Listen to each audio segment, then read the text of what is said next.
Hi hello ನಮಸ್ತೆ. ಇವತ್ತು ಹೊಸದಾದಂಥ ಒಂದು ಟಾಪಿಕಲ್ಲಿ ನಾವು ಬಂದಿದ್ದೀವಿ. ಲಿವರ್ ಬಗ್ಗೆ ನಾವು ಅಷ್ಟು ಕೇಳಿದ್ದೀವಿ, ಆದರೆ ಫ್ಯಾಟಿ ಲಿವರ್ ಬಗ್ಗೆ ಕೇಳಿರೋದು ಸ್ವಲ್ಪ ಕಡಿಮೆ. ಹಾಗಾಗಿ ಇವತ್ತು AJ ಹಾಸ್ಪಿಟಲ್ನ ಡಾಕ್ಟರ್ ಆಗಿರುವಂಥ ಡಾಕ್ಟರ್ ರಾಘವೇಂದ್ರ ಪ್ರಸಾದ್ ಸರ್ ನಮ್ಮ ಜೊತೆ ಇದ್ದಾರೆ. ಸರ್, ಕಾರ್ಯಕ್ರಮಕ್ಕೆ ಸ್ವಾಗತ. ಕನ್ಸಲ್ಟೆಂಟ್ ಗ್ಯಾಸ್ಟ್ರೋಎಂಟರಾಲಜಿಸ್ಟ್ ಹಾಗೇನೆ ಹೆಪಟಾಲಜಿಸ್ಟ್ ಆಗಿದ್ದೀರಾ.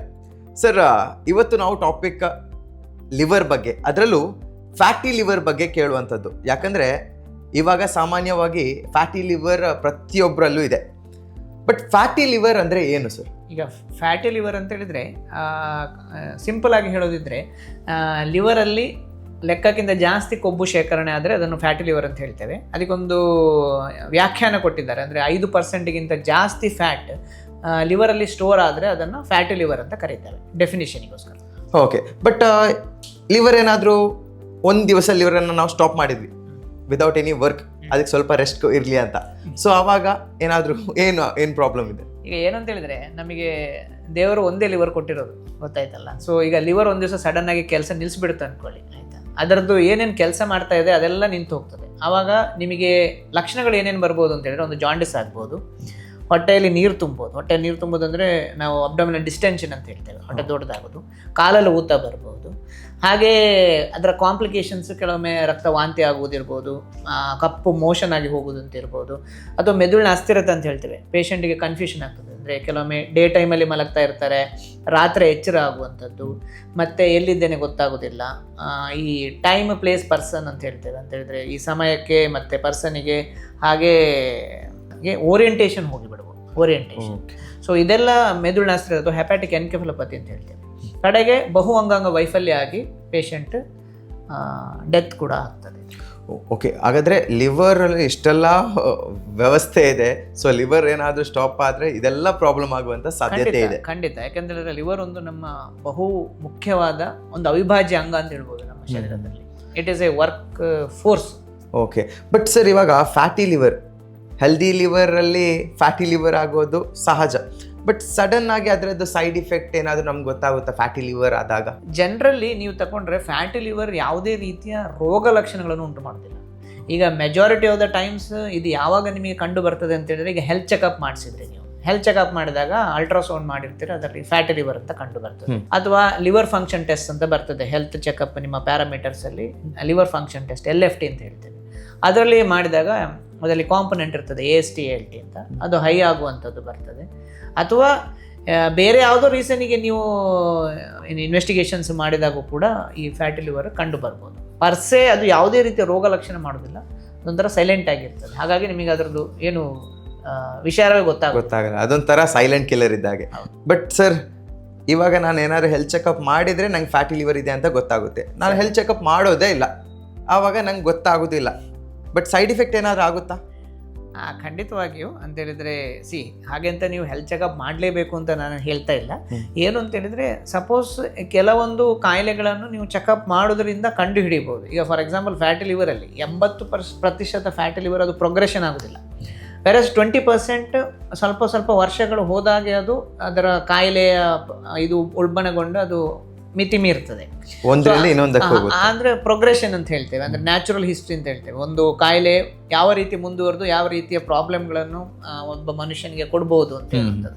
ಅದನ್ನು ಬೇಗ ಕಂಡು ಹಿಡಿದು ಬಿಟ್ರೆ ನೀವು ಅದಕ್ಕೆ ಬೇಕಾದ ಮುನ್ನೆಚ್ಚರಿಕೆ ಕ್ರಮ ತಗೊಳ್ಬೋದು, ಅಥವಾ ಟ್ರೀಟ್ಮೆಂಟ್ ಏನುಂಟು, ಅಥವಾ ಈಗ ಮೆಡಿಸಿನ್ಸ್ ಕೊಡ್ಬೋದು. ಅದನ್ನು ಕೊಟ್ಬಿಟ್ಟು ಅದನ್ನು ರಿವರ್ಸ್ ಮಾಡ್ಬೋದು. ಸೊ ದಟ್ ಅದರ ಪ್ರೋಗ್ರೆಷನ್ ನಿಧಾನ ಮಾಡ್ಬೋದು ಅಥವಾ ಪೋಸ್ಟ್ಪೋನ್ ಮಾಡ್ಬೋದು. ಇದರಿಂದ ಏನಾಗ್ತದೆ ಅಂದರೆ ನಿಮ್ಮ ಲೈಫ್ ಎಕ್ಸ್ಪೆಕ್ಟೆನ್ಸಿ, ಅಂದರೆ ಜೀವಿತಾವಧಿಯ ಕಾಲವನ್ನು ಇಂಪ್ರೂವ್ ಮಾಡ್ಬೋದು. ಓಕೆ, ಸೊ ಸರ್, ಇವಾಗ ಫ್ಯಾಟಿ ಲಿವರಲ್ಲಿ ನಮ್ಮ ಲಿವರ್ ಫೇಲಿಯರ್ ಆಗೋ ಸಾಧ್ಯತೆ ಇದೆಯಾ? ಹೌದು, ಖಂಡಿತವಾಗಿ ಆಗ್ಬೋದು. ಫ್ಯಾಟಿ ಲಿವರ್ ಒಂದರಿಂದ ಅಂತ ಅಲ್ಲ, ಫ್ಯಾಟಿ ಲಿವರ್ ಪ್ರೋಗ್ರೆಷನ್ ಆಗಿ ಮುಂದೆಗೆ ಸಿರೋಸಿಸ್ ಆಫ್ ಲಿವರ್ ಅಂತ ಹೇಳ್ತೇವೆ. ಅಂದರೆ ಲಿವರಿನ ನಾರುಗಟ್ಟುವಿಕೆ ಅಂತ. ನಾರ್ಮಲಿ ಏನು ಲಿವರ್ ಕೆಲಸ ಮಾಡ್ತಾ ಇದೆ ಅದೆಲ್ಲ ಲಿವರಿನ ಜೀವಕೋಶಗಳು. ಆ ಲಿವರ್ನ ಜೀವಕೋಶಗಳು ಸಾಯ್ತಾ ಹೋಗ್ತವೆ. ಅದನ್ನು ಈ ನಾರು ಅಥವಾ ಫೈಬರ್ ಅಂತ ಹೇಳ್ತೇವೆ, ಅದು ರಿಪ್ಲೇಸ್ಮೆಂಟ್ ಮಾಡ್ತಾ ಹೋಗ್ತದೆ. ಸೊ ಲಿವರ್ ಸಿರೋಸಿಸ್ ಉಂಟಾಗ್ತದೆ. ಈ ಲಿವರ್ ಸಿರೋಸಿಸ್ ಉಂಟಾದಾಗ ಲಿವರ್ ತನ್ನ ಕೆಲಸ ಮಾಡೋ ಕಾರ್ಯಕ್ಷಮತೆಯನ್ನು ಕಳ್ಕೊಳ್ತದೆ. ಸೊ ಅದು ಕಳ್ಕೊಂಡ್ರೆ ನಿಮಗೆ ಅದರ ಕಾಂಪ್ಲಿಕೇಶನ್ಸ್ ನಾನು ಆಗಲೇ ಹೇಳಿದಾಗೆ ಜಾಂಡಿಸ್ ಆಗ್ಬೋದು, ಹೊಟ್ಟೆಯಲ್ಲಿ ನೀರು ತುಂಬೋದು, ಅಥವಾ ಮೆದುಳಿನ ಅಸ್ಥಿರತೆ ಹೆಪಾಟಿಕ್ ಎನ್ಕೆಫಲೋಪತಿ ಆಗ್ಬೋದು. ಸೊ ಇದರಿಂದ ಖಂಡಿತವಾಗಿ ಮುಂದೆ ಡೆತ್ ಆಗುವ ಸಂಭಾವನೆ ಇದೆ. ಓಕೆ, ಬಟ್ ಸರ್, ಇವಾಗ ಆಲ್ಕೋಹಾಲ್ ಕುಡಿದ್ರೂ ಫ್ಯಾಟಿ ಲಿವರ್ ಬರೋ ಸಾಧ್ಯತೆ ಇದೆಯಾ? ಖಂಡಿತವಾಗಿಯೂ ಆಲ್ಕೋಹಾಲಲ್ಲಿ ಡೆಫಿನೆಟ್ಲಿ 3 ಸ್ಟೇಜಸ್ ಇದೆ. ನೀವು ಹೇಳೋದಿದ್ರೆ 3 ಸ್ಟೇಜಸ್, ಹಂತಗಳು. ಈಗ ಸಿಗ್ನಿಫಿಕೆಂಟ್ ಆಲ್ಕೋಹಾಲ್ ಇಂಟೇಕ್ ಅಂತ ಹೇಳ್ತೇವೆ, ಅಂದರೆ ನಿಯಮಿತವಾಗಿ ಪ್ರತಿದಿನ ಆಲ್ಕೋಹಾಲ್ ತಗೊಂಡ್ರೆ ಒಂದು 5 ರಿಂದ 10 ವರ್ಷ ಹೋದಾಗ 90% ಜನರಿಗೆ ಫ್ಯಾಟಿ ಲಿವರ್ ಆಗೇ ಆಗ್ತದೆ. ಅದನ್ನು ನಾವು ಮೊದಲಿನ ಹಂತ ಅಂತ ಹೇಳ್ತೇವೆ, ಅಥವಾ first stage of alcoholic liver disease. ಅಂದರೆ ಅದೊಂದು ಸ್ಪೆಕ್ಟ್ರಮ್ ಅಂತ ಹೇಳಿದ್ರೆ ಒಂದು ಡಿಸೀಸ್ ಸ್ಟಾರ್ಟ್ ಆಗುವ ಒಂದು ಫಸ್ಟ್ ಸ್ಟೆಪ್ ಅಂತ ಹೇಳ್ಬೋದು. ಸೊ ಒಂದು ಸಲ ನಿಮಗೆ ಆಲ್ಕೋಹಾಲಿಕ್ ಲಿವರ್ ಡಿಸೀಸಲ್ಲಿ ಫ್ಯಾಟಿ ಲಿವರ್ ಆದರೆ 90% ಜನರಿಗೆ, ಒಂದು 10 to 35% ಜನರಿಗೆ ಸ್ಟೀಟೋ ಹೆಪಟೈಟಿಸ್ ಅಂತ ಆಗ್ತದೆ. ಅಂದರೆ ಲಿವರಿನ ಉರಿಯೂತ, ಅಲ್ಲಿ ನಿಮಗೆ ಫ್ಯಾಟಸ್ ಇರ್ತದೆ, ಜೊತೆಗೆ ಇನ್ಫ್ಲಮೇಷನ್ ಅಥವಾ ಉರಿಯೂತ ಅಂತ ನಾವು ಕನ್ನಡದಲ್ಲಿ ಹೇಳ್ತೇವೆ. ಸೊ ಅದು ಕೂಡ ಇರ್ತದೆ. ಅದು 10 to 35%. 10% ಜನರಿಗೆ ಸಿರೋಸಿಸ್ ಕೂಡ ಆಗ್ತದೆ. ಸಿರೋಸಿಸ್ ಅಂದರೆ ಎಂಡ್ ಸ್ಟೇಜ್ ಲಿವರ್ ಡಿಸೀಸ್, ಅಂದರೆ ಲಿವರ್ ಅಲ್ಲಿಗೆ ತನ್ನ ಕೆಲಸ ಮಾಡೋ ಕಾರ್ಯಕ್ರಮ ಕಳ್ಕೊಂಡು ಅದು ಡ್ಯಾಮೇಜ್ ಆಯಿತು. ಕೆಲವರಿಗೆ ಅಲ್ಲಿಂದ ಸಿರೋಸಿಸ್ ಆದಮೇಲೆ ಇನ್ನೊಂದೇನೆಂದರೆ ಲಿವರ್ ಕ್ಯಾನ್ಸರ್ ಕೂಡ ಉಂಟಾಗುತ್ತೆ. ಸೊ ಅದು ಸಹ ಒಂದು ಮುಖ್ಯವಾದ ಒಂದು ಕಾಂಪ್ಲಿಕೇಶನ್ಸ್ ಇದರದ್ದು, ಲಿವರ್ ಕ್ಯಾನ್ಸರ್. ಸೊ ಅದಕ್ಕೋಸ್ಕರ ಎಲ್ಲ ನೋಡಿದಾಗ ಈ ಫ್ಯಾಟಿ ಲಿವರ್ ಬಗ್ಗೆ ನಾವು ಅಷ್ಟೊಂದು ಅದಕ್ಕೆ ಪ್ರಾಮುಖ್ಯತೆಯನ್ನು ಕೊಡದೇ ಇರುವಂಥದ್ದು ತಪ್ಪು ಅಂತ ನನ್ನ ಅನಿಸಿಕೆ. ಬಟ್ ಸರ್, ನಾನು ಕೇಳಿರೋ ಪ್ರಕಾರ ಕೆಲವು ವೈದ್ಯರು ಹೇಳ್ತಾರೆ ಸ್ವಲ್ಪ ಸ್ವಲ್ಪ ಆಲ್ಕೋಹಾಲ್ ಹಾಕ್ಬೋದು, ಏನಾಗಲ್ಲ ಅಂತ. ಬಟ್ ನೀವು ಇವಾಗ ಹೇಳಿದಾಗ ಎವ್ರಿ ಡೇ ಆಲ್ಕೋಹಾಲ್ ಕುಡಿತಾ it is a possibility of fatty liver and liver cirrhosis ಆಗುವಂಥದ್ದು. ಸರ್, ತುಂಬ ಕನ್ಫ್ಯೂಷನ್ ಇದೆ. ನನಗೂ ಕೆಲವು ರೋಗಿಗಳು ಅಥವಾ ನನ್ನ ಪೇಷಂಟ್ಸ್ ಏನಿರ್ತಾರೆ ಬಂದು ಹೇಳ್ತಾರೆ, ಇಲ್ಲ ಡಾಕ್ಟ್ರೇ ಹೇಳಿ ಪಾಡೋಲಿ ಅಂತ. ನನಗೆ ಅನ್ನಿಸ್ತದೆ ಯಾವ ಡಾಕ್ಟರ್ ಕೂಡ ಹಾಗೆ ಹೇಳಿರಲ್ಲ ಇನ್ ಜನರಲ್. ಈಗಿನ ಕಾಲದಲ್ಲಿ ಅಂತೂ ಯಾರು ಹೇಳಲ್ಲ. ಮೇ ಬಿ ಕೆಲವು ಪೇಷಂಟ್ಗಳು ಅಥವಾ ರೋಗಿಗಳು ಅವರಿಗೆ ಬೇಕಾದ ಹಾಗೆ ಅದನ್ನು ತಿರುಚಬಹುದು, ಆಯಿತಾ. But no amount of alcohol is safe. So ನಿಮಗೆ ಆರೋಗ್ಯದ ಬಗ್ಗೆ ಕಾಳಜಿ ಇದ್ದರೆ no amount of alcohol is safe for liver. So ನನ್ನ ಪ್ರಕಾರ ಹೇಳೋದಿದ್ರೆ ಕುಡಿಯದೇ ಇರೋದೇ ಉತ್ತಮ. ಆಲ್ಕೋಹಾಲ್ ಕುಡಿಯೋದು ಬೇಡ, ನಿಮ್ಮ ಆರೋಗ್ಯದ ಬಗ್ಗೆ ಕಾಳಜಿ ಇದ್ದರೆ ಬೇಡವೇ ಬೇಡ ಅಷ್ಟೇ ಹೇಳೋದು. ಬಟ್ ಸರ್, ಇವಾಗ I am non alcoholic, okay, but I have fatty liver, ಹೇಗೆ ಸರ್? ಸೊ ಅದನ್ನು ನಾವು ಹೇಳ್ತೇವೆ, ಮೊದಲು ಅದನ್ನು ನಾನ್ ಆಲ್ಕೋಹಾಲಿಕ್ ಫ್ಯಾಟಿ ಲಿವರ್ ಅಂತ ಹೆಸರು ಕೊಟ್ಟಿದ್ವಿ, NAFLD ಅಂತ. ಬಟ್ ಏನಾಯಿತು ಅಂತ ಹೇಳಿದ್ರೆ ಇದರಿಂದ ಸ್ಟಿಗ್ಮಾ ಬರ್ತದೆ, ಈ ಹೆಸರು ಕೊಡಬಾರ್ದು ಅಂಥೇಳಿ ಮತ್ತೆ ಈಗ ಹೆಸರನ್ನು ಬದಲಾವಣೆ ಮಾಡಿದ್ದೇವೆ.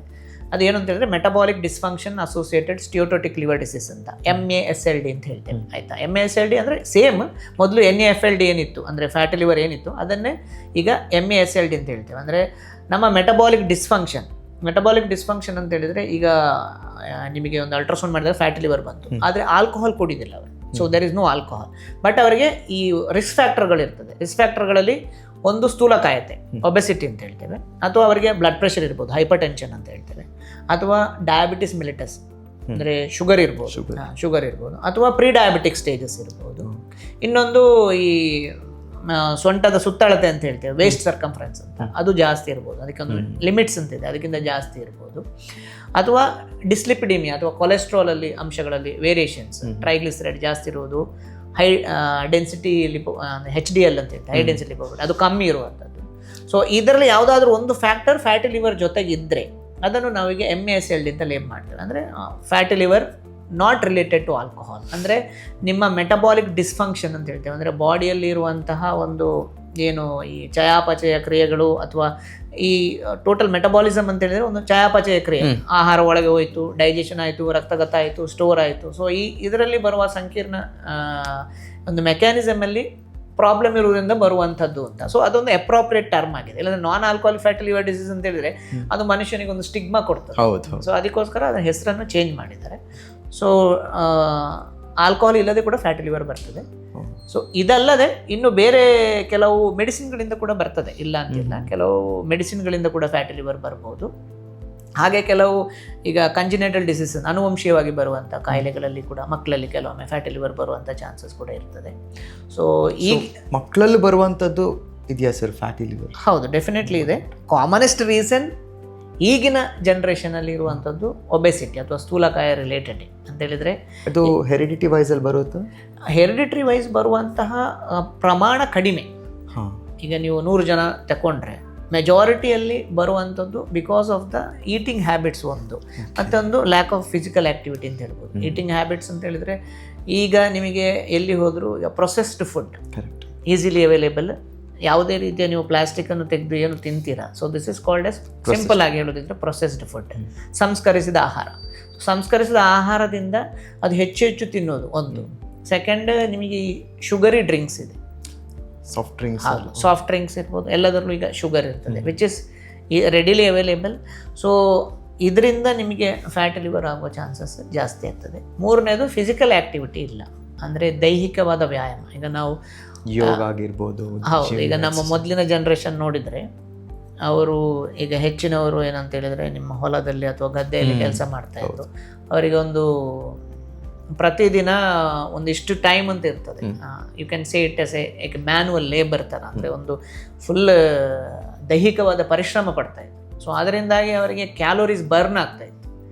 ಈಗ ಏನಾಗಿದೆ ಅಂದರೆ ಹೆಚ್ಚಿನದ್ದು ಡೆಸ್ಕ್ ಜಾಬ್ಸ್, ನಾವೆಲ್ಲರೂ ಮಾಡ್ತಾ ಇರೋದು ಡೆಸ್ಕ್ ಜಾಬ್ಸ್. ಬಟ್ ತಿನ್ನೋದು ಕಡಿಮೆ ಆಗಿದೆಯಾ? ಇಲ್ಲ. ಇನ್ಫ್ಯಾಕ್ಟ್ ತಿನ್ನುವ ಆಹಾರ ಶೈಲಿಯಲ್ಲಿ ಕೂಡ ಚೇಂಜಸ್ ಆಗಿದೆ. ಸೊ ಇದೆಲ್ಲ ನಿಮ್ಮ ಇದರ ಮೇಲೆ ಎಂಥದ್ದು ಫ್ಯಾಟಿ ಲಿವರ್ ಮೇಲೆ ಕಾಂಟ್ರಿಬ್ಯೂಟ್ ಮಾಡ್ತದೆ ಸರ್. ಬಟ್ ಇವಾಗ ತಿನ್ನೋದನ್ನು ಬಿಡೋಕ್ಕೂ ಆಗಲ್ಲ, ಒಂಥರ ಎಡಿಕ್ಷನ್ ಆಗಿಬಿಟ್ಟಿದೆ. ಸೊ ನನಗೆ ಚಿಪ್ಸ್ ಎಲ್ಲ ತಿನ್ನೋವಂಥ ತುಂಬ ಇಷ್ಟ. ಬಟ್ ಮನೆಯಲ್ಲೇ ಫ್ರೈ ಮಾಡಿ ತಿಂದರೆ ಒಳ್ಳೇದಾ? ಸೊ ಇದೊಂದು ಒಂಥರ ಏನಂತಾರೆ ಟ್ರಿಕ್ಕಿ ಕ್ವಶನ್ ಅಂತ ಹೇಳ್ಬೋದು. ಆಹಾರ ನಾನು ತೆಂಗಿನೆಣ್ಣೆ ಯೂಸ್ ಮಾಡ್ತೀನಿ, ಬೇರೆ ಯಾವ ಎಣ್ಣೆ ಬೇಡ, ತೆಂಗಿನೆಣ್ಣೆನೇ ಯೂಸ್ ಮಾಡ್ತೀನಿ. ಯಾಕೆಂದರೆ ಕೋಕೋನಟ್ ಆಯಿಲ್ ಇಸ್ ಗುಡ್ ಅಂತ ಹೇಳ್ತಾರೆ. ಸೊ ಹಾಗಾಗಿ ಕೇಳಿ. ಸೊ ಈಗ ನಾವು ಫ್ಯಾಟಿ ಲಿವರ್ ಕಂಟೆಕ್ಸ್ಟಲ್ಲಿ ಆಯಿಲ್ ಯೂಸೇಜ್ ಬಗ್ಗೆ ಕೇಳುವ, ಆಯಿತಾ? ಸೊ ಏನಾಗ್ತದೆ ಅಂತ ಹೇಳಿದರೆ, ಈಗ ಇದನ್ನು ನಮ್ಮ Indian study for liver disease ಅಂತ ನಮ್ಮದೊಂದು ಗ್ರೂಪ್ ಇದೆ. ಸೊ ಅದರ ಕಾನ್ಫರೆನ್ಸಲ್ಲಿ ನಾವು ಏನು ಡಿಸ್ಕಸ್ ಮಾಡಿದ್ವಿ ಅಂದರೆ, ಇದು ದೈನಂದಿನ ಕ್ವಶನ್ಗಳು, ಈ ಆಯಿಲ್ ಸೇಫಾ, ಆ ಆಯಿಲ್ ಒಳ್ಳೇದಾ ಅಂತ. ಸೊ ಅದರಲ್ಲಿ ಏನು ಕನ್ಕ್ಲೂಷನ್ ತಂದಿದ್ದೇವೆ ಅಂತ ಹೇಳಿದರೆ, ಒಂದು, refined vegetables oils are to be avoided ಅಂತ ಹೇಳ್ತಾರೆ. Refined vegetables oils, okay. Best is always, ಈಗ ನಿಮ್ಮದು groundnut oil, olive oil, mustard oil, coconut oil. So ಇವನ್ನು ನೀವು ರೊಟೇಷನ್ ಬೇಸಿಸ್ ಮೇಲೆ ಯೂಸ್ ಮಾಡಿ ಅಂತ ಹೇಳ್ತಾರೆ. Okay. So it may not be palatable, ಅಂದರೆ ಕೆಲವರಿಗೆ ರುಚಿ ಇಷ್ಟ ಆಗಲಿಕ್ಕಿಲ್ಲ, but you have to start.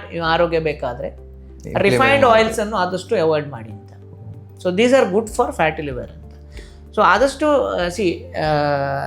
ಯಾವಾಗೂ ಒಮ್ಮೆ ತಿನ್ನೋದಕ್ಕೆ ತೊಂದರೆ ಇಲ್ಲ, but it should not be regular, ಆದಷ್ಟು ರೆಡ್ಯೂಸ್ ಮಾಡಬೇಕು. ಸರ್, ಇವಾಗ ಫ್ಯಾಟಿ ಲಿವರ್ ಬಗ್ಗೆ ಮಾತಾಡಿದ್ವಿ. ಎಸ್, ಫ್ಯಾಟಿ ಲಿವರ್ ಬಂದು ಹೋಯಿತು, ಅದಕ್ಕೆ ಮೆಡಿಸಿನ್ ತಗೊಳ್ತಿದ್ದೀವಿ. ಬಟ್ ಫ್ಯಾಟಿ ಲಿವರನ್ನು ಫುಡ್ ಮುಖಾಂತರ, ನಮ್ಮ ಡಯಟ್ ಲೈಫ್ ಸ್ಟೈಲ್ ಮುಖಾಂತರ ಕಂಟ್ರೋಲ್ ಮಾಡಬೇಕಾದ್ರೆ ಯಾವ ಥರ ಕಂಟ್ರೋಲ್ ಮಾಡ್ಬೋದು? ಓಕೆ. ಸೊ ಫ್ಯಾಟಿ ಲಿವರ್ ಅನ್ನೋದು ಜೀವನ ಶೈಲಿಯ ಕಾಯಿಲೆ. ಸೊ ಅದರ corner stone of treatment change in life style, ಅಥವಾ ಜೀವನ ಶೈಲಿಯಲ್ಲಿ ನೀವು ಚೇಂಜನ್ನು ತರಬೇಕು. ಸೊ ಯಾವ ರೀತಿಯ ಬದಲಾವಣೆ ಬೇಕು ಅನ್ನೋದು ಇಂಪಾರ್ಟೆಂಟ್ ಅಂತ ಹೇಳಿದರೆ, ಒಂದನೇದಾಗಿ ನಿಯಮಿತವಾದ ವ್ಯಾಯಾಮ.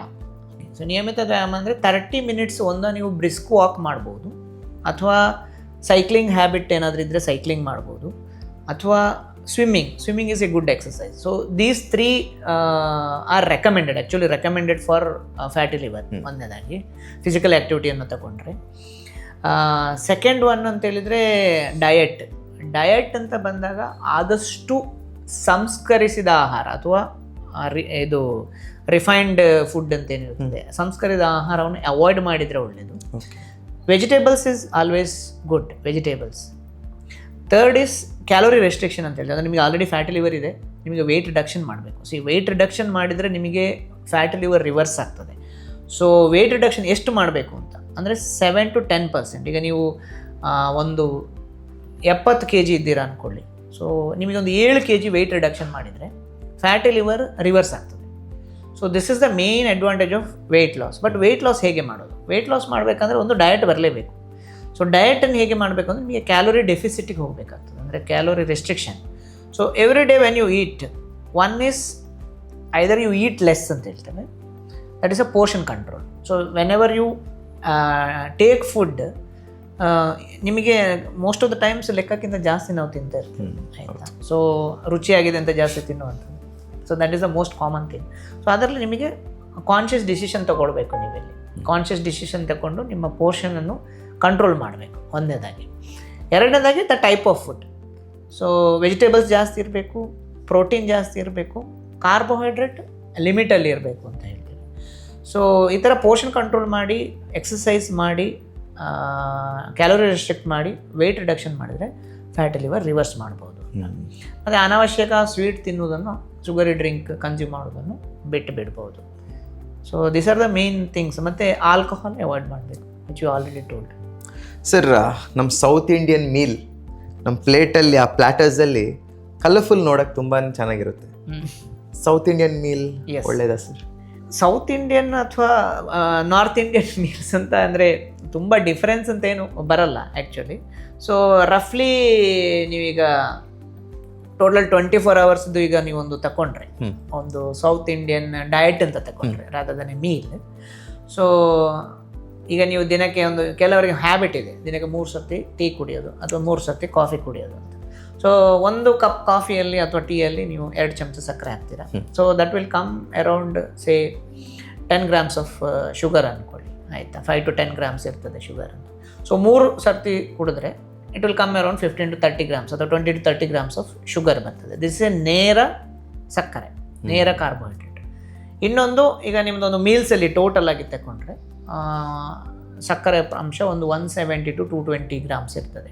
ಸೊ ಟೋಟಲ್ ಒಂದು 170 to 250 grams ಆಫ್ ಶುಗರನ್ನು ನೀವು ಕೊಡ್ತಾ ಇದ್ದೀರಾ ಪರ್ ಡೇ. ಈ ಶುಗರಲ್ಲಿ ಏನಾಗ್ತದೆ, 50% ನಿಮ್ಮದು ಫ್ರಕ್ಟೋಸಿಗೆ ಕನ್ವರ್ಟ್ ಆಗ್ತದೆ ಬಾಡಿಗೆ ಹೋದ್ಮೇಲೆ. ಸೊ ಇವೇನಾಗ್ತದೆ, ಲಿವರಲ್ಲಿ ಅಬ್ಸಾರ್ಬ್ ಆದಮೇಲೆ ಅದು ಡಿನೋವೋ ಲಿಪೋಜೆನಿಸಿಸ್ ಅಂತ ಹೇಳಿದ್ರೆ ಫ್ರೀ ಫ್ಯಾಟಿ ಆಸಿಡ್ ಅಂತ ಇದೆ, ಒಂದು ಇಂಪಾರ್ಟೆಂಟ್ ಕಾಂಪೊನೆಂಟ್. ಅದನ್ನು ಉತ್ಪತ್ತಿ ಮಾಡಲಿಕ್ಕೆ ಸ್ಟಿಮ್ಯುಲೇಟ್ ಮಾಡ್ತದೆ ಲಿವರಲ್ಲಿ. ಸೊ ಅದೇ ಕೊಬ್ಬು ಮತ್ತೆ ನಿಮಗೆ ಟ್ರೈಗ್ಲಿಸರೈಡ್ ಆಗಿ ಅದನ್ನು ಅಂದರೆ ಲಿವರಲ್ಲಿ ಶೇಖರಣೆ ಆಗುವಂಥದ್ದು. ಸೊ ಇದನ್ನು ನಾವು ಫ್ಯಾಟಿ ಲಿವರ್ ಅಂತ. ಸೊ ಅಲ್ಲಿಂದ HDL LDL ಎಲ್ಲ ವೇರಿಯೇಷನ್ ಅದು ಮತ್ತೆ ಬರುವಂಥ but storage form which is fatty liver, ಅಲ್ಲಿಂದ ಬರುತ್ತೆ. ಅದರ ಜೊತೆಗೆ ಇನ್ಫ್ಲಮೇಷನ್ ಆದಾಗ ಮುಂದೆ ತೊಂದರೆ ಬರುವಂಥದ್ದು. ಸೊ ಈಗ ಆದಷ್ಟು ಈಗ ಹಣ್ಣು ತಗೊಂಡ್ರೆ ನೀವು ಈಗ ಡಯಟಲ್ಲಿ, ಈಗ ಜನರಲಿ ನಾವು ರೆಕಮೆಂಡ್ ಮಾಡ್ತೇವೆ ನೀವು ಹಣ್ಣು ತಿನ್ನಿ ಅಂತೇಳಿ. ಹಣ್ಣಲ್ಲಿ ಆ್ಯಂಟಿ ಆಕ್ಸಿಡೆಂಟ್ ಇರ್ತದೆ, ನಿಮಗೆ ಫೈಬರ್ ಇರ್ತದೆ which is good for constipation also, ಮಲಬದ್ಧತೆ ಇರುವವರಿಗೆ ಸಹಕಾರಿ. ಸೊ ಅದರ ಬದಲು ನೀವು ಒಂದು ಹಣ್ಣಿನ ಜ್ಯೂಸ್ ಆಗಿ ಮಾಡಿಬಿಟ್ರೆ, ಅದನ್ನು ಚೇಂಜ್ ಮಾಡಿಬಿಟ್ರೆ, so you will lose 2 things. ಈಗ ಹಣ್ಣು ಒಂದು ಕಡೆ ತಗೊಂಡ್ರೆ, ಇನ್ನೊಂದು ಹಣ್ಣಿನ ಜ್ಯೂಸ್ ಅಂತ ನಾವು ತಗೊಂಡ್ರೆ, ಹಣ್ಣಲ್ಲಿ ಫೈಬರ್ ಇರ್ತದೆ, ಹಣ್ಣಿನ ಜ್ಯೂಸಲ್ಲಿ ಫೈಬರ್ ಹೊರಟೋಯ್ತು. ಸೆಕೆಂಡ್, ಹಣ್ಣಲ್ಲಿ ನಿಮಗೆ ಸಕ್ಕರೆ ಪ್ರಮಾಣ ಅಬ್ಸಾರ್ಬ್ ಆಗೋದು ಸ್ಲೋ, ಯಾಕಂದರೆ ಫೈಬರ್ ಇರ್ತದೆ, ಅಂದರೆ ರಕ್ತಗತ ಹಾಕೋದು ಸ್ಲೋ. ಹಣ್ಣಿನ ಜ್ಯೂಸಲ್ಲಿ ಅಬ್ಸಾರ್ಪ್ಷನ್ ರ್ಯಾಪಿಡ್ ಆಗ್ತದೆ, ಯಾಕಂದರೆ ಅದು ಸಿಂಪಲ್ ಫಾರ್ಮಲ್ಲಿ ಇರ್ತದೆ. ಮೂರನೇದರಲ್ಲಿ ಆ್ಯಡೆಡ್ ಶುಗರ್ ಇರೋದಿಲ್ಲ. ಹಣ್ಣಿನ ಜ್ಯೂಸಲ್ಲಿ ನೀವು ಯಾವಾಗಲೂ ಟೇಸ್ಟಿಗೋಸ್ಕರ ಎಕ್ಸ್ಟ್ರಾ ರಿಫೈನ್ಡ್ ಶುಗರನ್ನು ಆ್ಯಡ್ ಮಾಡ್ತೀರಾ. ನಾಲ್ಕನೇದಾಗಿ, ಹಣ್ಣು ತಿಂದರೆ ನಿಮಗೊಂದು ಫುಲ್ನೆಸ್ ಫೀಲಿಂಗ್ ಬರ್ತದೆ. ಸೊ ಫುಲ್ನೆಸ್ ಬಂದರೆ ಸಟೈಟಿ ಅಂತ ಹೇಳ್ತೇವೆ. ಆವಾಗ ನಿಮಗೆ ಮತ್ತೆ ತಿನ್ನಬೇಕು ಜಾಸ್ತಿ ಅಂತ ಅನಿಸಲ್ಲ. ಫಾರ್ ಎಕ್ಸಾಂಪಲ್ ನೀವು 1 ಕಿತ್ಲೆ ತಿಂತೀರ ಅಂದ್ಕೊಳ್ಳಿ, ಸ್ವಲ್ಪ ಫೀಲಿಂಗ್ ಆಗ್ತದೆ. 2 ಕಿತ್ಲೆ ತಿನ್ಬೋದು ನೀವು ಮ್ಯಾಕ್ಸಿಮಮ್. ಅದೇ 1 ಕಪ್ ನಿಮಗೆ ಕಿತ್ಲೆ ಹಣ್ಣಿನ ರಸ ಮಾಡಬೇಕು ಅಂದರೆ ನಿಮಗೆ 4 ಆದರೂ ಹಾಕಬೇಕಾಗ್ತದೆ ಜ್ಯೂಸ್. ಸೊ ಅಲ್ಲಿ ಪ್ರಮಾಣದಲ್ಲಿ ಸಹ ಜಾಸ್ತಿ ಬರ್ತದೆ. So you are giving additional carbohydrate or simple carbohydrate load in juice when compared to fruit. So always prefer fruit over fruit juice.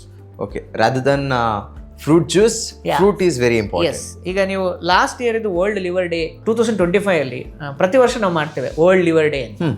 So 2025 theme was food is medicine ಅಂತ. For fatty liver only ದೇವ್ ಡನ್, ಅಂದರೆ fatty ಲಿವರ್ಗೋಸ್ಕರ. ಅದರಲ್ಲಿ ನೀವೆಲ್ಲ ಹೋಗಿ ನೋಡ್ಬೋದು, ಅದರಲ್ಲಿ ಗೂಗಲ್ ಮಾಡಿ ವೆಬ್ಸೈಟಲ್ಲಿ ಚೆಕ್ ಮಾಡ್ಬೋದು, ಫುಡ್ ಈಸ್ ಮೆಡಿಸಿನ್ ಅಂತ. ಸೊ ಅದರಲ್ಲಿ ನಿಮಗೆ ಈ ಫ್ಯಾಟಿ ಲಿವರ್ ಯಾವ ಥರ ಫುಡ್ ತಗೊಳ್ಬೇಕು ಅಂತೇಳಿ ಕೊಟ್ಟಿದ್ದಾರೆ. ಸೊ ಅದರಲ್ಲಿ one of this point is fruits over fruit juice. Okay sir, ಮತ್ತೊಂದು, ಕಾಫಿ ಈಸ್ ಅ ಬಿಗ್ ಅಮೃತ ಫಾರ್ ಫ್ಯಾಟಿ ಲಿವರ್, ಹೌದಾ? ಅಂದರೆ ಸ್ಟಡೀಸ್ ಇದ್ದಾವೆ. ಅಂದರೆ ನಾವೇನಂದರೆ ಎವಿಡೆನ್ಸ್ ಬೇಸ್ಡ್ ಮೆಡಿಸಿನ್ ಅಂತ ಹೇಳಿದರೆ studies have shown that coffee consumption, ಅಂದರೆ ಬ್ಲ್ಯಾಕ್ ಕಾಫಿ ಅಂದರೆ ಶುಗರ್ ಇಲ್ಲದೆ ಇರೋದು, then it will defeat the purpose. So that is 2 cups a day is beneficial ಅಂತ ತೋರಿಸಿದೆ. ಬಟ್ ಕಾಫಿ ತುಂಬ ಕನ್ಸ್ಯೂಮ್ ಮಾಡಿದರೆ ನಿಮಗೆ ಈ ಅಸಿಡಿಟಿ ಸಿಂಪ್ಟಮ್ಸ್ ಬರ್ತದೆ. ಕೆಫಿನ್ ಗ್ಯಾಸ್ಟ್ರೈಟಿಸ್ ಅನ್ನು ಜಾಸ್ತಿ ಮಾಡ್ತದೆ. ಸೊ ನಿಮಗೆ already if you are consuming coffee it is okay, 2 cup a day you can consume. ಅದೇ ಆದಷ್ಟು ಸಕ್ಕರೆ ಲಿಮಿಟ್ ಮಾಡಿದ್ರೆ ನಿಮಗೆ ಒಳ್ಳೇದು. ಓಕೆ, ಆಲ್ರೆಡಿ ಫ್ಯಾಟಿ ಲಿವರ್ ಇದ್ದರೆ especially black coffee without sugar ತುಂಬ ಒಳ್ಳೇದು. Yes, definitely. ಸರ್, ನನಗಿರುವಂಥ ಡೌಟ್, ಶುಗರ್ ಆರ್ ಆಲ್ಕೋಹಾಲ್? ಈಗ ಶುಗರ್ ಬಗ್ಗೆನೂ ನಾವು ಮಾತಾಡಿದ್ವಿ, ಆಲ್ಕೋಹಾಲ್ ಬಗ್ಗೆನೂ ಮಾತಾಡಿದ್ವಿ. ಎರಡೂ ಕೂಡ ಫ್ಯಾಟಿ ಲಿವರ್ ಅಂತ ತಗೊಂಡ್ರೆ ಎರಡೂ ಕೂಡ ಪ್ರಾಬ್ಲಮ್ಯಾಟಿಕ್ ಆಯಿತಾ. ಸೊ ಆಲ್ಕೋಹಾಲ್ ಅಬ್ಸಲ್ಯೂಟ್ಲಿ ನೋ ಅಂತ ಹೇಳ್ತೇವೆ ನಾವು, ಯಾಕಂದರೆ any amount of alcohol is injurious. Sugar ನಾವೆಲ್ಲ ಮನುಷ್ಯರು ಆಯಿತಾ, ನಮಗೂ ಈಗ ಹಬ್ಬ ಹರಿದಿನಗಳು ಬರ್ತದೆ, ಹಬ್ಬ ಹರಿದಿನಗಳು ಬರ್ತದೆ, ಆವಾಗ ಸ್ವೀಟ್ ತಿನ್ನಬೇಕು ಅನಿಸ್ತದೆ, ದಟ್ ಈಸ್ ಓಕೆ. ಈಗ ನಮ್ಮ ಏನ್ಸೆಸ್ಟರ್ಸ್ ತಗೊಂಡ್ರೆ, ಅಂದರೆ ನಮ್ಮ ಗ್ರ್ಯಾಂಡ್ ಫಾದರ್ ಗ್ರ್ಯಾಂಡ್ ಮದರ್ಸ್ ತಗೊಂಡ್ರೆ, ಅವರು ಸ್ವೀಟ್ಸ್ ಯಾವಾಗ ತಿಂತಾಯಿದ್ರು, ಬರೀ ಹಬ್ಬ ಹರಿದಿನಗಳು ಬಂದಾಗ ಮಾತ್ರ ತಿಂತಾಯಿದ್ರು. ಈಗ ಹಾಗೆಲ್ಲ, ಈಗ ಬೆಳಿಗ್ಗೆ ಇದ್ರೂ ನಿಮಗೆ ಬ್ರೇಕ್ಫಾಸ್ಟ್ ಆದಮೇಲೆ ಸ್ವೀಟ್ ಇರ್ತದೆ, ರಾತ್ರಿ ಊಟ ಆದಮೇಲೆ ಒಂದು ಐಸ್ ಕ್ರೀಮ್ ತಿನ್ನೋಣ. So easily available. ಈಗ ನಿಮಗೆ ಸ್ವಿಗ್ಗಿ ಝೊಮ್ಯಾಟೊ ಇದೆ, ನೀವು ಒಂದು ಆರ್ಡರ್ ಮಾಡಿ ಮನೆಗೆ ಬರುತ್ತೆ, ಎಲ್ಲಿ ಹೋಗಬೇಕು ಅಂತಿಲ್ಲ. ಮೊದಲಿನ ಕಾಲದಲ್ಲಿ ಹಾಗೆಲ್ಲ, ನಿಮಗೆ ದೂರ ದೂರ ನಡ್ಕೊಂಡು ಹೋಗಬೇಕಿತ್ತು, ಈಸಿಲಿ ಅವೈಲೇಬಿಲಿಟಿ ಇರಲಿಲ್ಲ, ಮತ್ತು ಎಲ್ಲರೂ ಕಷ್ಟಪಟ್ಟು ಕೆಲಸ ಮಾಡ್ತಾಯಿದ್ರು, ಮತ್ತು ತಿನ್ನುವ ಮಧ್ಯೆ ಗ್ಯಾಪ್ ಕೂಡ ಇರ್ತಿತ್ತು. ಅಂದರೆ ರಾತ್ರಿ ಸ್ವಲ್ಪ ಬೇಗ ಊಟ ಮಾಡಿ ಅವರು ಮಲಗಿದ್ರು ಅಂತ ಹೇಳಿದರೆ ನೆಕ್ಸ್ಟ್ ಡೇನೇ ಅವರು ಮತ್ತೆ ಕೆಲವೊಮ್ಮೆ ಹೊಲಕ್ಕೆ ಹೋಗಿ ಬಂದುಬಿಟ್ಟು ಮತ್ತೆ ತಿಂತಾಯಿದ್ರು. ಸೊ ಈ ಇಂಟರ್ಮಿಟೆಂಟ್ ಫಾಸ್ಟಿಂಗ್ ಥರ ಆಗ್ತಾಯಿತ್ತು ಆ ಟೈಮಲ್ಲಿ. ಸೊ ಈಗ ಎಲ್ಲ ಏನಾಗ್ತದೆ ಅಂತ ಹೇಳಿದ್ರೆ, ನಾವು ಸ್ನ್ಯಾಕಿಂಗ್ ಮಾಡ್ತೇವೆ. ಈಗ 3 ಹೊತ್ತು ತಿನ್ನುವ ಮಧ್ಯದಲ್ಲಿ 11 ಗಂಟೆಗೆ ಒಂದು ಬ್ರೇಕ್ ಇರ್ತದೆ. ಎಸ್ಪೆಷಲಿ ಆಫೀಸ್ ಸರ್ಕಮ್ಸ್ಟೆನ್ಸಸಲ್ಲಿ ನೀವು ನೋಡಿದರೆ ಒಂದು ಟೀ ಕುಡಿಯೋಣ, ಜೊತೆಗೆ ಬಿಸ್ಕೆಟ್ ಇರುತ್ತೆ, ಇಲ್ಲ ಸಂಜೆ 4 ಗಂಟೆಗೆ ಒಂದು ಮೀಟಿಂಗ್ ಇರುತ್ತೆ, ಅದ್ರ ಜೊತೆ ನಿಮಗೆ ಸಮೋಸ ಕೊಡ್ತಾರೆ, ಪಕೋಡ ಕೊಡ್ತಾರೆ, ಕಾಫಿ ಕೊಡ್ತಾರೆ ಎಕ್ಸ್ಟ್ರಾ. ಸೊ ಇದೆಲ್ಲ ಕ್ಯಾಲೋರೀಸ್, ಇದೆಲ್ಲ ಒಳಗೆ ಹೋಗುತ್ತೆ.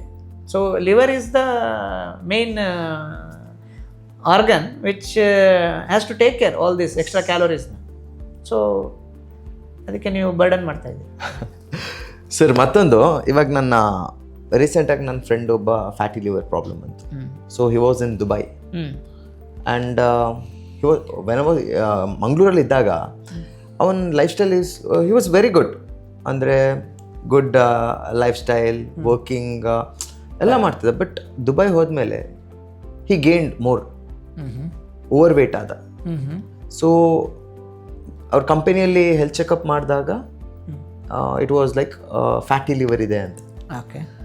ಬಟ್ ಫ್ಯಾಟಿ ಲಿವರ್ ಬಂದಾದ್ಮೇಲೆ ಆಫ್ಟರ್ ದ ಮೆಡಿಕೇಶನ್ ಸ್ಟಾರ್ಟೆಡ್, ಅವನು ಅಂದ್ಕೊಳ್ತಾ ಇದ್ದಾನೆ he was overweighted because of the medicine ಅಂತ.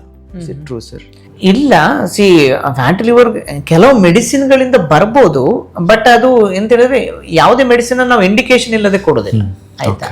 ಈಗ ಯಾರು ಕೂಡ ವೇಟ್ ಗೇನ್ ಆಗಲಿ ಅಂತ ಯಾರು ಮೆಡಿಸಿನ್ ಕೊಡೋದಿಲ್ಲ ಆಯ್ತಾ. ಸೊ ಆಲ್ರೆಡಿ ವೇಟ್ ಗೇನ್ ಆದರೆ ಈ ಮೆಟಬಾಲಿಕ್ ಸಿಂಡ್ರೋಮ್ ಅಂತ ಹೇಳ್ತೇವೆ, ಮೆಟಬಾಲಿಕ್ ಸಿಂಡ್ರೋಮ್, ಅದರಲ್ಲಿ ಸ್ಥೂಲಕಾಯತೆ ಅಥವಾ ಒಬೆಸಿಟಿ ಅಂತ ಹೇಳ್ತೇವೆ, ನಿಮ್ಮ ಹೈಪರ್ ಟೆನ್ಷನ್, ಬ್ಲಡ್ ಪ್ರೆಷರ್, ಮತ್ತು ಡಯಾಬಿಟಿಸ್, ಮತ್ತು ಡಿಸ್ಲಿಪಿಡಿಮಿಯಾ ಅಂದರೆ ಈ ಕೊಲೆಸ್ಟ್ರಾಲ್ ಅಂಶದ ವೇರಿಯೇಷನ್, ಮತ್ತು ಫ್ಯಾಟಿ ಲಿವರ್, ಇದೆಲ್ಲ ಒಂದು ಸ್ಪೆಕ್ಟ್ರಮ್. ಸೊ ಸಾಧಾರಣ ನಿಮಗೆ ಸ್ಥೂಲಕಾಯತೆ ಮತ್ತು fatty liver goes hand in hand, it is not the other way around. So many times people mistake ಅಂತ ಹೇಳಿದ್ರೆ, ವೇಟ್ ಗೇನ್ ಆಗೋದು ಅಂತ ಹೇಳಿದ್ರೆ ಅವರು ಏನು ಹೇಳ್ತಾರೆ ಅಂದರೆ ನಾವು ಏನು ತಿನ್ನೋದಿಲ್ಲ ಅಂತ. ಅದು ರಾಂಗ್ ಆ್ಯಕ್ಚುಲಿ. ಅವರು ಕರೆಕ್ಟಾಗಿ ಒಂದು ಡೈರಿ ಮೇಂಟೈನ್ ಮಾಡಿದ್ರೆ, ಡಯಟ್ ಡೈರಿ ಅಂತ ಹೇಳ್ತಾರೆ, ಬೆಳಿಗ್ಗೆಯಿಂದ ರಾತ್ರಿ ತನಕ ಏನು ತಿಂತಾ ಇದ್ದಾವೆ ಅವ್ರು ಒಂದು ಲಿಸ್ಟ್ ಮಾಡಿ ಅದರ ಕ್ಯಾಲೋರಿ ಕೌಂಟ್ ಮಾಡಲಿ. ಈಗ ಆ್ಯಪ್ಸ್ ಇದ್ದಾವೆ, ಅಂದರೆ ನನಗೆ ಪರ್ಟಿಕ್ಯುಲರ್ ಆ್ಯಪ್ಸ್ ಗೊತ್ತಿಲ್ಲ, but you can always find out an app and you can add 2 idli ತಿಂದೆ ಬೆಳಿಗ್ಗೆ ಇಷ್ಟು ಕ್ಯಾಲರೀಸ್ ಆಯಿತು, ಕಾಫಿ ಕುಡಿದೆ ಇಷ್ಟು ಕ್ಯಾಲರೀಸ್. ಸೊ ಅವಾಗ ನಿಮಗೆ ಕರೆಕ್ಟ್ ಗೊತ್ತಾಗ್ತದೆ ಎಷ್ಟು ನಾವು ತಿಂತಾ ಇದ್ದೇವೆ ಡಯಟ್. ಮತ್ತು ನಾರ್ಮಲ್ ಎಕ್ಸ್ಪೆಂಡಿಚರ್ ಫಾರ್ ಅಂದರೆ ನಾರ್ಮಲ್ ಸೆಡೆಂಟ್ರಿ ಲೈಫ್ ಸ್ಟೈಲಿಗೆ ಎಷ್ಟು ಕ್ಯಾಲೋರೀಸ್ ಬರ್ನ್ ಆಗ್ತದೆ ಪರ್ ಡೇ, ಮಾಡ್ರೇಟ್ ಆಕ್ಟಿವಿಟಿ ಇದ್ದವರಿಗೆ ಎಷ್ಟು ಬರ್ನ್ ಆಗ್ತದೆ, ಹೆವಿ ಆಕ್ಟಿವಿಟಿ ಇರುವವರಿಗೆ ಎಷ್ಟು ಬರ್ನ್ ಆಗ್ತದೆ ಅಂತೇಳಿ ಒಂದು ಕ್ಲಾಸಿಕಲ್ ಇಷ್ಟು ಕ್ಯಾಲೋರೀಸ್ ಅಂತ ಇರ್ತದೆ. ಸೊ ಯು ಕ್ಯಾನ್ ಕಂಪೇರ್ ನಿಮ್ದು ಇಂಟೇಕ್ ಆಫ್ ಕ್ಯಾಲರೀಸ್ ಎಷ್ಟಿದೆ ಮತ್ತು ನಿಮ್ದು ಬರ್ನ್ ಆಗೋದು ಅವನ ಎವರೇಜ್ ಪರ್ಸನ್ಗೆ ಎಷ್ಟಿದೆ. So if you are exceeding it, definitely you are going to gain weight from that ಒಂದು. ಮತ್ತೆ many times we blame for thyroid also, hypothyroidism. Yes, hypothyroidism weight gain ಆಗ್ಬೋದು, ಬಟ್ ಆಮೇಲೆ ಟ್ರೀಟ್ಮೆಂಟ್ ಸ್ಟಾರ್ಟ್ ಮಾಡಿದ್ಮೇಲೆ ಅದು thyroid ಆಗ್ತದೆ, ಆಮೇಲೆ gain ಆಗ್ತದೆ. It's not because of that, it is because of your eating habits and sedentary lifestyle which we always ignore. And one more thing sir, ಇವಾಗ whenever we start the medicine start ಆದ್ಮೇಲೆ it is lifetime or else stop, ಅದಕ್ಕೆ break ಇದೆಯಾ? ಈಗ ನೀವು fatty ಲಿವರ್ಗೆ ಕೇಳ್ತೀರಲ್ವಾ? So ನೋಡಿ, fatty ಲಿವರ್ಗೆ corners stone is always diet and exercise. ಅದು ಲೈಫ್ ಲಾಂಗ್, ಅದು that has to be lifelong. ಈಗ ಮೆಡಿಸಿನ್ಸ್ಗಳು ಬಂದಿದ್ದಾವೆ, ಯಾವಾಗ ಕೊಡ್ತೇವೆ ಮೆಡಿಸಿನ್ಸ್ಗಳಂತ ಹೇಳಿದ್ರೆ ಪರ್ಸೆ ಪ್ಯೂರ್ ಫ್ಯಾಟಿ ಲಿವರ್ಗೆ ನಾವು ಜನರಲಿ ರೆಕಮೆಂಡ್ ಮಾಡೋದಿಲ್ಲ. ಅದಕ್ಕೆ ನಾವು ವೆಯ್ಟ್ ರಿಡಕ್ಷನ್ ಮತ್ತು ಡಯಟಿಗೆ ಹೇಳಲಿಕ್ಕೆ ಹೇಳ್ತೇವೆ, diet, physical activity, weight reduction, this 3 cornerstone. But ಈಗ ನಿಮಗೆ ಫೈಬ್ರೋಸಿಸ್ ಸೆಟ್ ಇನ್ ಆಯಿತು. ಫೈಬ್ರೋಸಿಸ್ ಅಂತ ಹೇಳಿದ್ರೆ ಲಿವರ್ ಡ್ಯಾಮೇಜ್ ಆಗ್ತಾ ಇದೆ, but it has not reached cirrhosis. ಈಗ ನೀವು ಆಲ್ರೆಡಿ ಸಿರೋಸಿಸ್ ಆಗಿಲ್ಲ ನಾರುಗಟ್ಟಿಗೆ.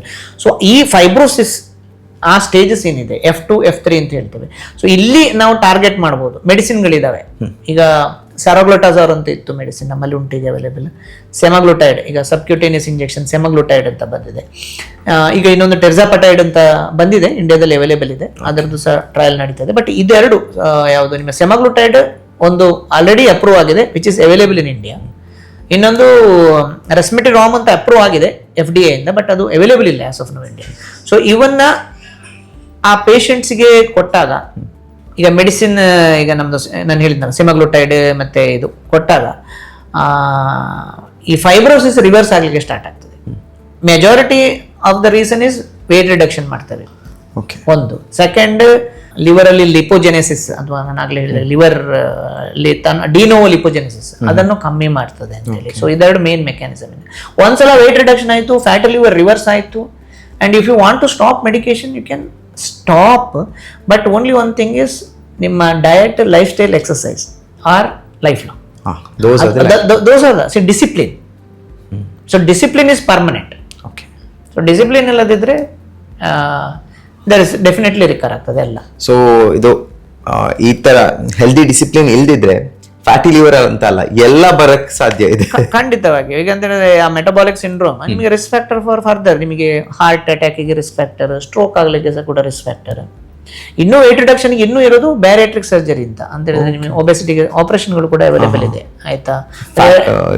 ಅಂದ್ರೆ ಫ್ಯಾಟ್ ರಿಮೂವ್ ಮಾಡೋದಲ್ಲ, ಅದು ಕಾಸ್ಮೆಟಿಕ್ ಸರ್ಜರೀಸ್. ಇದು ವೇಟ್ ರಿಡಕ್ಷನ್ ಮಾಡ್ಲಿಕ್ಕೆ ಬೇರಿಯಾಟ್ರಿಕ್ ಸರ್ಜರಿ ಅಂತ ಹೇಳ್ತೇವೆ. ಅದರಲ್ಲಿ ರಿಸ್ಟ್ರಿಕ್ಟಿವ್ ಸರ್ಜರಿ ಮತ್ತೆ ಮಾಲ್ ಅಬ್ಸಾರ್ಪ್ಟಿವ್ ಸರ್ಜರೀಸ್ ಅಂತ ಹೇಳಿ, ಅಂದ್ರೆ ಒಂದು ಅಬ್ಸಾರ್ಪ್ಷನ್ ಅನ್ನು ಕಮ್ಮಿ ಮಾಡುವಂತ ಸರ್ಜರಿಗಳು. ಇನ್ನೊಂದು ನಿಮ್ಮ ತಿನ್ನುವ ಆಹಾರದ ಪ್ರಮಾಣವನ್ನು ಕಮ್ಮಿ ಮಾಡ್ಲಿಕ್ಕೆ, ಅಂದ್ರೆ ಹೊಟ್ಟೆ ಕೆಪಾಸಿಟಿಯನ್ನು ಕಮ್ಮಿ ಮಾಡ್ತೀರಾ. ಸೊ ಈ ತರ ಸರ್ಜರೀಸ್ ಇದೆ. ಇದ್ರಲ್ಲೂ ಏನು ಅಂತ ಹೇಳಿದ್ರೆ ಇನಿಷಿಯಲ್ ವೇಟ್ ಲಾಸ್ ಆಗ್ತದೆ 6 ತಿಂಗಳಾಗ, ಆಮೇಲೆ ಮತ್ತೆ ನಿಮ್ಮ ಹ್ಯಾಬಿಟ್ಸ್ ಚೇಂಜ್ ಆಗಿಲ್ಲ ಅಂದ್ರೆ ಸೇಮ್ ಮತ್ತೆ ವೇಟ್ ಗೇನ್ ಆಗ್ಲಿಕ್ಕೆ ಸ್ಟಾರ್ಟ್ ಆಗ್ತದೆ. So corner stone is always diet, exercise ಮತ್ತೆ ಡಿಸಿಪ್ಲಿನ್. ಸರ್ ಫೈನಲ್ ಆಗಿ ಒಂದು ಕೇಳ್ತೀನಿ ಸರ್. ನಾನು ಜಿಮ್ಗೆ ಹೋಗ್ತೀನಿ, I go for gym, workout ಮಾಡ್ತೀನಿ.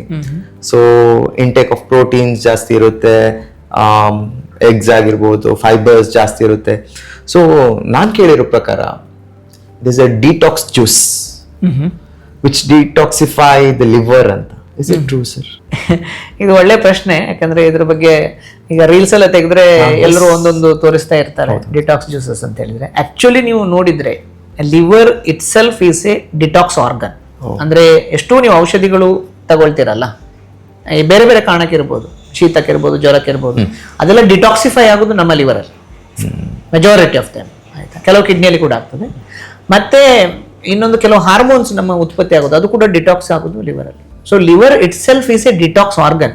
ಸೊ ಅದಕ್ಕೆ ಎಕ್ಸ್ಟ್ರಾ ನೀವು ಡಿಟಾಕ್ಸ್ ಜ್ಯೂಸ್ ಕೊಡಬೇಕು ಅಂತಿಲ್ಲ, ಆಯ್ತಾ. ಮೆಜಾರಿಟಿ ಆಫ್ ದ ಟೈಮ್ಸ್ ಇದನ್ನೇನು ಸ್ಟಡೀಸ್ ಅಲ್ಲಿ nothing have been proven. But ನಿಮಗೆ ಏನಾದರೂ suppose you want to drink some vegetable juices, ಅಂದರೆ which do not contain sugar, that can give you some fullness, antioxidants ಕೊಡ್ಬೋದು ಏನೋ. So ಆ ಥರ ಏನಾದರೂ ಬೇಕಾದರೆ ನಿಮಗೆ ಅದನ್ನು ಕುಡಿಬೋದಲ್ಲದೆ ಅದರಿಂದ ನಿಮಗೆ ವೇಟ್ ರಿಡಕ್ಷನ್ ಆಗ್ತದೆ ಅಥವಾ ಫ್ಯಾಟಿ ಲಿವರ್ ಕಮ್ಮಿ ಆಗ್ತದೆ ಅನ್ನೋದು it's A myth. So liver itself is a detox organ. That is what I would like to say. Because trending ಆಗ್ತಿರುವಂತದ್ದು, ನಾವು ಸೋಷಿಯಲ್ ಮೀಡಿಯಾ ಓಪನ್ ಮಾಡಿದಾಗ ರೀಲ್ಸ್ ನೋಡ್ತಾ ಇದ್ದಾಗ ಟ್ರೆಂಡಿಂಗ್ ಆಗುವಂಥದ್ದು ಈ ತರ ಡಿಟಾಕ್ಸ್ ಜ್ಯೂಸ್ ಆಗಿರ್ಬೋದು, ಶಾಪಲ್ಲಿ ಸಿಗುವಂಥದ್ದು ಕೆಲವು ಟ್ಯಾಬ್ಲೆಟ್ಸ್ ಅನ್ನ ನೀರ್ಗೆ ಹಾಕ್ಬಿಟ್ಟು ಡಿಟಾಕ್ಸಿಫೈಯಿಂಗ್ ವಾಟರ್ ಅಂತ ಹೇಳ್ಬಿಟ್ಟು. ಸೊ ಇದೆಲ್ಲ ಜಸ್ಟ್ ಮಿತ್ ಅನ್ನ ಮಾರ್ಕೆಟಿಂಗ್ ಗೋಸ್ಕರ ಮಾಡುವ. ಡೆಫಿನೆಟ್ಲಿ ಇರಬಹುದು. ಈಗ ಎಲ್ಲ ಕಡೆ business will thrive, so they have to do marketing. So ಅದಕ್ಕೆ ಮಾಡ್ತಾರೆ ಅಂತ ಅನ್ಸಂದ್ರೆ ಡೇಟಾ ಇಲ್ಲ. ಅಂದ್ರೆ ನಾವು ಯಾವಾಗಲೂ ಮಾತಾಡ್ಬೇಕಾದ್ರೆ we have to have the evidence. ಅಂದ್ರೆ ಇಷ್ಟು ಜನರಲಿ ಟ್ರಯಲ್ ಮಾಡಿ it has to show the success. Otherwise we wouldn't recommend them. Sir finally, fatty liver is a silent killer. But one simple habit to control it. One simple habit for liver health: portion control, regular physical activity, and say no to alcohol. Yes, ಇಷ್ಟೊತ್ತು doctor Raghavendra sir ನಮಗೆ fatty liver ಬಗ್ಗೆ ಹೇಳಿದ್ರು. Sir, ನಿಮ್ಮ ಅಮೂಲ್ಯವಾದಂತ ಸಮಯಕ್ಕೆ thank you so much ಅಂತ ಹೇಳ್ತೀನಿ. ಯಾಕಂದ್ರೆ ನೀವು ಡಾಕ್ಟರ್ ತರ ಅಲ್ಲ, ನಮ್ಗೆ ಒಂಥರ ಫ್ಯಾಮಿಲಿ ಮೆಂಬರ್ ತರ ಫೀಲ್ ಆದ್ರಿ. ಸೊ ಓಪನ್ ಆಗ್ಬಿಟ್ಟು we had a questions, interaction ಇತ್ತು. ಸೊ ಈ ಥರನೇ ಪೇಷಂಟ್ಸ್ಗಳಿಗೂ ತುಂಬಾನೇ ಕ್ವಶನ್ ಮಾರ್ಕ್ ಇರುತ್ತೆ, ತುಂಬಾನೇ ಡೌಟ್ಸ್ ಇರುತ್ತೆ. ಸೊ ನಿಮಗೆ ಸಿಗ್ಬೇಕಾದ್ರೆ, ನಿಮ್ಮನ್ನ ಭೇಟಿ ಆಗ್ಬೇಕಾದ್ರೆ, ನಿಮ್ಮನ್ನ ಕನ್ಸಲ್ಟ್ ಮಾಡಬೇಕಾದ್ರೆ ಎಲ್ಲಿ ಬರಬೇಕು, ಎಷ್ಟೊತ್ತಿಗೆ ಬರಬೇಕು? Hi, I am Dr. Raghavendra Prasad, consultant gastroenterologist and hepatologist. I am available at AJ Hospital and Research Center every day from Monday to Saturday between 9 a.m. to 2 p.m.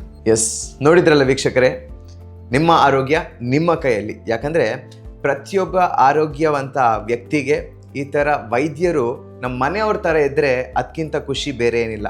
ಹಾಗಾಗಿ ಇವತ್ತು ಫ್ಯಾಟಿ ಲಿವರ್ ಬಗ್ಗೆ ನಾವು ಕೇಳಿದ್ವಿ, ಅದರ ಅಮೂಲ್ಯ ಕೇಳಿದ್ವಿ. And ಅದರಲ್ಲಿ ಏನಾದರೂ doubt ಇದ್ದರೆ AJ ಹಾಸ್ಪಿಟಲ್ ಕಡೆ ಬರ್ಬೋದು, ಡಾಕ್ಟರ್ ರಾಘವೇಂದ್ರ ಪ್ರಸಾದ್ ಸರನ್ನು ಭೇಟಿಯಾಗ್ಬೋದು. ಮತ್ತೊಂದು ಸರಿ ನೋಡುವಂಥ ವೀಕ್ಷಕರಿಗೆ ಧನ್ಯವಾದ.